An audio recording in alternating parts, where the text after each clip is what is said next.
Red Flags of Emotional Repression Part 56, Strength and Power. In my last episode of Red Flags of Emotional Repression Part 54, the topic was powerlessness, and I'm realizing now in hindsight I should have included the quote marks in that one too, because when we're in emotional repression, both powerlessness and power are fake. What do you mean by fake, Killerman? Good question, curious to know more civilian. When I say fake, I'm just pointing to the fact that emotional repression compulsively creates pretense. So we're not actually trying to pretend and be false. We're forced to by the buried repressed emotions in our bodies. For example, anger repression, or the pushing down of powerful emotions at the unconscious level, creates a false sense of powerlessness in us.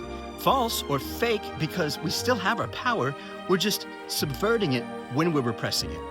Now, we can't forget to address both sides of the emotional repression spectrum. It's not just people in fake powerlessness that are suffering, it's people that are in fake power too.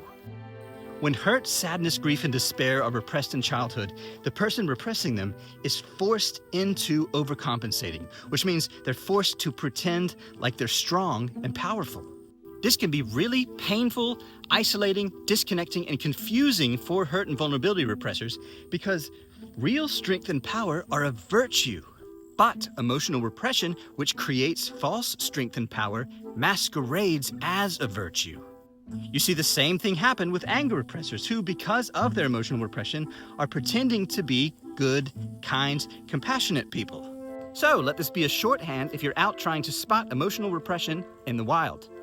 Anger repression equals fake powerlessness, fake empathy, fake kindness, fake vulnerability. Hurt repression equals fake power, fake strength, fake directness, and fake honesty.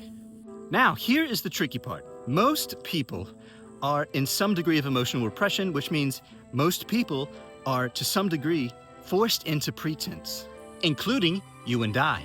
And when you and I are in emotional repression, we don't know when others are acting because we don't know that we're acting yet.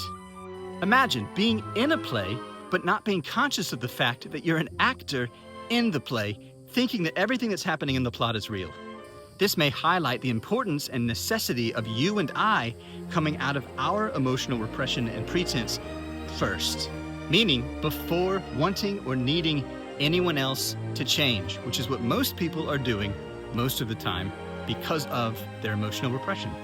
We want others to stop playing their roles and be real before we've stopped playing ours and become real. So what's the good news? Well, once you see through yourself, meaning once you start coming out of emotional repression, pretense, and suffering, you can see through everybody. But here's the kicker. It's not a big deal. You can love them for it. No matter how vile or reprehensible their character might be, you know that they have no choice but to play it. They have to, they think, to survive.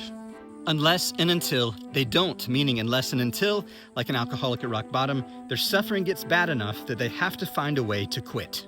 So whether you're in fake powerlessness or fake power, emotional repression work is the most effective way that I know to quit.